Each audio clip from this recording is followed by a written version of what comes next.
This is genuinely one of the best stories I've found online. Welcome! I am Scaredy Boo, and let me tell you about a story I found on Reddit. If you've ever lost track of time, this story is for you. Let's begin. I don't know when you're going to read this, but I can tell you when it started. I was out for a walk alone in the woods when the entity came for me. It was beyond a blur. It was, for a lack of a better term, absence of meaning. Where it hid, there were no trees. Where it crept closer, there was no grass. Through the arc, it leapt at me. There was no breeze of motion. There was no air at all. As it struck, I felt the distinct sensation of claws puncturing me somewhere unseen. Somewhere I'd never felt before. My hands, arms, legs, and torso seemed fine, and I wasn't bleeding, but I knew I'd been injured somehow. As I fearfully ran back home, I could tell that I was less. I was vaguely tired, and it was hard to focus at times. The solution at that early stage was simple. A big cup of coffee helped me feel normal again. For a while, that subtle drain on my spirit became lost in the ebb and flow of caffeine in my system. You could say my life began that week. Actually, because that was when I met Mar. She and I got along great, though to be honest, I'm pretty sure I fell in love with her over the phone before we even met. It was almost as if the strong emotions of that first week made that entity fight back. It was still with me, latched on to some invisible part of my being. The first few incidents were minor, and I hardly worried about them. The color of a neighbor's car changed from dark blue to black one morning, and I stared at it before shaking my head and shrugging it off the distance. 2 days later, at work, a coworker's name changed from Fred to Dan. I carefully asked around, but everyone said his name has always been Dan. I figured I'd just been mistaken. Then, as ridiculous as this sounds, I was peeing in my bathroom at home when I suddenly found myself on a random street. I was still in my pajamas, pants down, and urinating, but now in full view of a dozen people at a bus stop. Horrified, I pulled up my clothes and ran before someone called the cops. I did manage to get home, but the experience forced me to admit that I was still in danger. The entity was doing something to me, and I didn't understand how to fight back. Mar showed up that evening, but she had her own key. "Hey," I asked her with confusion. "How did you get a key?" She laughed. "You're cute. Are you sure you're okay with this?" She opened the door and entered a room full of boxes. I know living together is a big step, especially when we've only been dating for 3 months. Living together? I'd literally just met her the week before. Thing was, my mom had always called me a smart cookie for a reason. I knew when to shut my yap. Instead of causing a scene, I told her everything was fine. And then I went straight to my room and began investigating. My things were just as I had left them, with no sign of a 3-month gap in habitation. But I did find something out of the ordinary. The date. I shivered angrily as I processed the truth. The entity had eaten 3 months of my life. What the hell was I facing? What kind of creature could consume pieces of one's soul like that? I'd missed the most exciting part of a new relationship, and I would never understand any shared stories or in-jokes from that period. Something absurdly precious had been taken from me, and I was furious. That fury helped suppress that entity. I never imbibed alcohol. I drank coffee, religiously. I checked the date every time I woke up. For 3 years, I managed to live each day while observing nothing more than minor alterations. A social fact here and there, someone's job, how many kids they had, that sort of thing. The layout of nearby streets, the time my favorite television show aired, that kind of thing. Always those changes reminded me the creature still had its claws sunk into my spirit. Not once in 3 years did I ever let myself zone out. One day, I grew careless.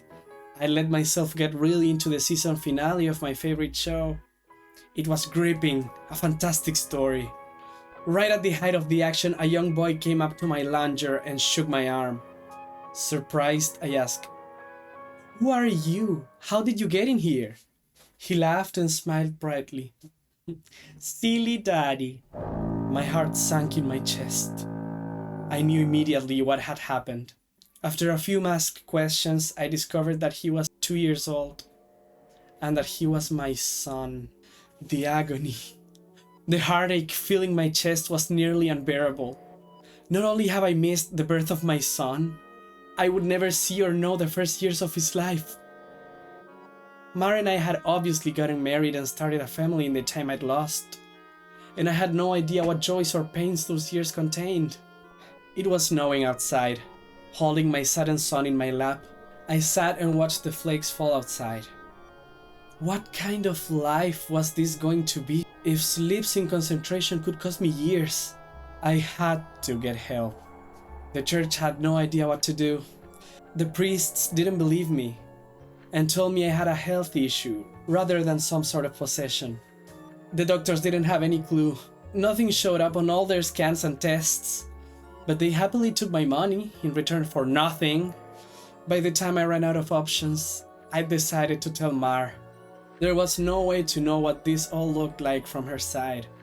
What was I like when I wasn't there?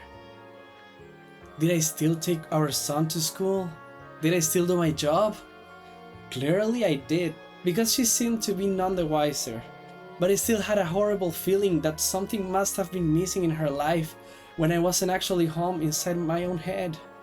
But the night I set up a nice dinner in preparation, she arrived not by unlocking the front door, but by knocking on it. I answered and found that she was in a nice dress. She was happily surprised by the sightings on the table. A fancy dinner for a second date? I knew you were sweet on me. Thank the Lord I knew when to keep my mouth shut. If I'd gone on about being married and having a son, she might have run for the hills. Instead, I took her coat and sat down for our second date. Through carefully crafted questions, I managed to deduce the truth. This really was our second date. She saw relief and happiness in me, but interpreted that as dating jitters. I was just excited to realize that the entity wasn't necessarily eating whole portions of my life. The symptoms, as I was beginning to understand them, were more like the consequences of a shattered soul. The creature had wounded me, broken me into pieces. Perhaps I was to live my life out of order, but at least I would actually get to live it. And so it went for a few years, from my perspective. While minor changes in politics or geography would happen daily, major shifts in my mental location only happened every couple months. When I found myself in a new place and time in my life, I just shut up and listened, making sure to get the lay of the land before doing anything to avoid making mistakes. On the farthest flung leap yet, I met my 6-year-old grandson, and I asked him what he wanted to be when he grew up. He said, "Writer." I told him that that was a fine idea. Then I was back in month 2 of my relationship with Mar, and I had the best night with her on the riverfront. When I say the best, I mean the best. Knowing how special she would become to me, I asked her to move in. I got to live through what I'd missed the first go around, and I came to understand that I was never mentally absent. I would always be there, eventually. When we were moving her boxes in, she stopped for a moment and said she marveled at my great love, as if I'd known her for a lifetime and never once doubted she was the one. That was the first time I truly laughed freely and wholeheartedly since the entity had wounded me. She was right about my love for her, but for exactly the reason she considered a silly romantic analogy. I had known her my whole life, and I'd come to terms with my situation and found peace with it. It wasn't so bad to have a sneak peek at all the best parts ahead, but of course I wouldn't be writing this if it hadn't gotten worse. The entity was still with me. It had not wounded me and departed like I wanted to believe. The closest I can describe my growing understanding was that the creature was burrowing deeper into my psyche, fracturing it into smaller pieces. Instead of months between major shifts, I began having only weeks. Once I noticed that trend, I feared my ultimate fate would be jumped between times in my life, heartbeat by heartbeat. Forever confused, forever lost. Only an instant in each time meant I would never be able to speak with anyone else, never be able to hold a conversation, never express or receive love. As the true depth of that fear came upon me, I sat in an older version of me and watched the snow falling outside. That was the one constant in my life. The weather didn't care who I was or what pains I had to face. Nature was always there. The falling snow was always like a little hook that kept me in a place. The pure emotional peace it brought was like a panacea on my mental wounds, and I'd never yet shifted while watching the patterns of falling white and thinking of the times I'd gone sledding or built a snow fort as a child. A teenager touched my arm. "Grandpa?" "Eh?" He'd startled me out of my thoughts, so I was less careful than usual. "Who are you?" He half grinned, as if not sure whether I was joking. Handing me a stack of papers, he said, "It's my first attempt at a novel. Would you read it and tell me what you think?" "Ah, of course." Pursuing that dream of being a writer, I see. He burned bright red. Trying to, anyway. "All right, run off. I'll read this right now." The words were blurry, and annoyed, I looked for glasses I probably had for reading. Being old was terrible, and I wanted to leap back into a younger year, but not before I read his book.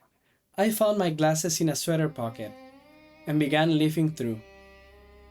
Mar pottered in and out of their living room, still beautiful. But I had to focus. I didn't know how much time I would have there. It seemed that we had relatives over. Was it Christmas? A pair of adults and a couple of kids I didn't recognize tramped through the hallway, and I saw my son, now adult, walk by with his wife on the way out the door. As a group, the extended family began sledding outside. Finally, I finished reading the story and I called out for my grandson. He rushed down the stairs and into the living room. "How was it?" "Well, it's terrible," I told him truthfully. "But it's terrible for all the right reasons. You're still a young man, so your characters behave like young people, but the structure of the story itself is very solid." I paused. I didn't expect it to turn out to be a horror story. He nodded. "It's a reflection of the times. Expectations for the future are dismal, not hopeful like they used to be." "You're far too young to be aware like that," I told him. An idea occurred to me. "If you're into horror, do you know anything about strange creatures?" "Sure, I read everything I can. I love it." Warily, I scanned the entrance to the living room. Everyone was busy outside. For the first time, I opened up to someone in my life about what I was experiencing. In hushed tones, I told him about my fragmented consciousness. For a teenager, he took it well. "You're serious?" "Yes." He donned the determined look of a grown man accepting a quest. "I'll look into it, see what I can find out. You should start writing down everything you experience, build some data. Maybe we can map your psychic wound." "Wow, sounds like a plan." I was surprised. That made sense. And I hadn't expected him to have a serious response. But how will I get all the notes in one place? "Let's come up with somewhere for you to leave them," he said, frowning with thought. "Then I'll get them and we can trace the path you're taking through your own life. See if there's a pattern." For the first time since the situation had gotten worse, I felt hope again. "How about under the stairs? Nobody ever goes under there." "Sure." He turned and left the living room. I peered after him. I heard him banging around near the stairs.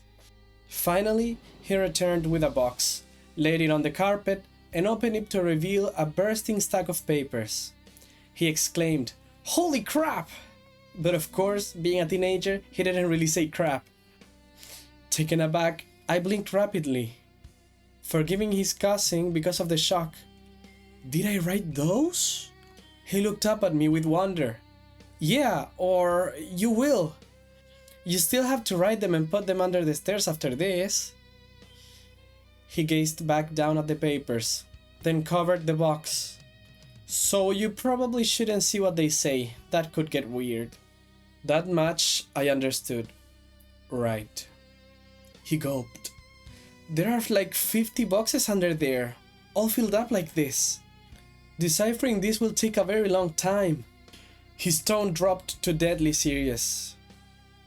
But I will save you, Grandpa, because I don't think anyone else can. Tears flowed down my cheeks then, and I couldn't help but sob once or twice. I hadn't realized how lonely I'd become in my shifting prison of awareness until I finally had someone who understood. Thank you. Thank you so much. And then I was young again, and at work on a random Tuesday. Once the sadness and relief faded, anger and determination replaced them. After I finished my work, I grabbed some paper and began writing. While the weeks shifted around me, while those weeks became days, and then hours, I wrote every single spare moment about when and where I thought I was. I put them under the stairs out of order. My first box was actually the 13th, and my last box was the first. Once I had over 50 boxes written from my perspective, and once my shifting became a matter of minutes, I knew it was up to my grandson to take it from there. I put my head down and stopped looking. I couldn't stand the river of changing awareness any longer. Names and places and dates and jobs and colors and people were all wrong and different. I'd never been older. I sat watching the snowfall. A man of at least 30 that I vaguely recognized entered the room. Come on, I think I finally figured it out. I was so frail that moving was painful. Are you him? Are you my grandson? Yes. He took me to a room filled with strange equipment and sat me in a rubber chair facing a large mirror twice the height of a man. The pattern finally revealed itself. How long have you worked on this? I asked him, aghast. Tell me you didn't miss your life like I'm missing mine. His expression was both stone cold and furiously resolute. It'll be worth it. He brought 2 thin metal rods close to my arm and then nodded at the mirror. Look, this shock is carefully calibrated. The electric zap from his device was startling, but not painful. In the mirror, I saw a rapid arcing light silhouette appear above my head and shoulder. The electricity moved through the creature like a wave, briefly revealing the terrible nature of what was happening to me. A bulging leech-like mouth was wrapped around the back of my head, coming down to my eyebrows and touching each ear, and its log-like body ran over my shoulder and into my very soul. It was a parasite, and it was feeding on my mind. My now adult grandson held my hand as I took in the horror. After a moment, he asked, "Removing it is going to hurt very badly. Are you up for this?" Fearful, I asked, "Is Mar here?" His face softened. No, not for a few years now. I could tell from his reaction what had happened, but I didn't want it to be true. How? We have this conversation a lot, he responded. Are you sure you want to know? It never makes you feel better. Tears brimmed in my eyes. Then I don't care if it hurts, or if I die. I don't want to stay in a time where she's not alive. He made a sympathetic noise of understanding, and then he returned to his machines to hook several wires, diodes, and other bits of technology to my limbs and forehead. While he did so, he talked. I've worked for 2 decades to figure this out, and I've had a ton of help from other researchers of the occult. This parasite doesn't technically exist in our plane. It's one of the lesser spawns of, and it feeds on the plexus of mind, soul, and quantum consciousness, reality. When details like names and colors of objects changed, you weren't going crazy. The web of your existence was merely losing strands as the creature ate its way through you. I didn't fully understand. I looked up in confusion as he placed a circlet of electronics like a crown on my head, in exact line with where the parasite's mouth had ringed me. What's... He paused his work and grew pale. I forgot that you wouldn't know. You're lucky, believe me. After a deep breath, he began moving again, and placed his fingers near a few switches. Ready? This is carefully tuned to make your nervous system extremely unappetizing to the parasite, but it's basically electroshock therapy. I could still see Mars smile. Even though she was dead, I'd just been with her moments ago. Do it. The click of a switch echoed in my ears, and I almost laughed at how mild the electricity was. It didn't feel like anything, at least at first. Then I saw the mirror shaking, and my body within the image convulsing. Oh, no, it did hurt. Nothing had ever been more painful. It was just so excruciating that my mind hadn't been able to immediately process it. As my vision shook and fire burned in every nerve in my body, I could see the reflected trembling light silhouette of the parasite on my head as it writhed in agony equal to mine. It had claws, 6 clawed lizard-like limbs under its leech-like body, and it cut into me in an attempt to stay latched on. The electricity made my memories flare. Mars' smile was a foremost, lit brightly in front of a warm fire as the snow fell past the window behind her. The edges of the memory began lighting up, and I realized that my life was one continuous stretch of experience. It was only the awareness of it that had been fragmented by that feasting evil on my back. I'd never managed to be there for the birth of my son. I jumped around it a dozen times, but never actually lived it. For the first time, I got to hold Mars' hand and be there for her. No, no! The moment had shifted seamlessly into holding her hand as she lay in a hospital bed for a very different reason. Not this. God, why? It was so merciless to make me remember this. I broke down in tears as nurses rushed into the room. I didn't want to know. I didn't want to experience it. I'd seen all the good parts, but I hadn't wanted the worst part. The inevitable end that all would one day face. It wasn't worth it. It was tainted. All that joy was given back 10,000-fold as pain. The fire in my body and in my brain surged to sheer white torture, and I screamed. My scream faded into a surprised shout as the machines and electricity and the chair faded away. Snow was no longer falling around my life. I was out in the woods on a bright summer day. Oh God. I turned to see the creature approaching me. It was the same absence of meaning, the same blank on reality. It crept forward just like before, but this time it hissed and turned away. I stood, astounded at being young again and freed from the parasite. My grandson had actually done it. He'd made me an appetizing meal. So the predator of mind and soul had moved on in search of a different snack. I returned home in a daze. And while I was sitting there processing all that had happened, the phone rang. I looked at it in awe and sadness. I knew who it was. It was Marjorie. Calling for the first time for some trivial reason she'd admit 30 years later was made up just to talk to me. But all I could see was her lying in that hospital bed dying. It was going to end in an unspeakable pain and loneliness.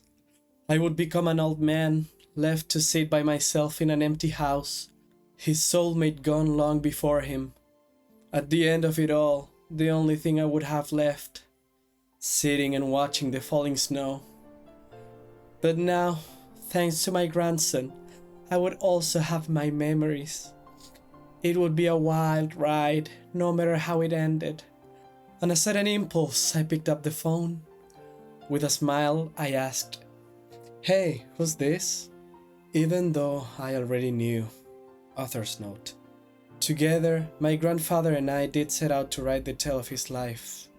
Unfortunately, his Alzheimer's disease progressed rapidly, and we were never able to finish. He's still alive, but I imagine that mentally he's in a better place than the nursing home. I like to think he's back in his younger days, living life and being happy, because the reality is much colder. It's snowing today. He loves the snow. When I visited him, he didn't recognize me, but he did smile as he sat looking out the window.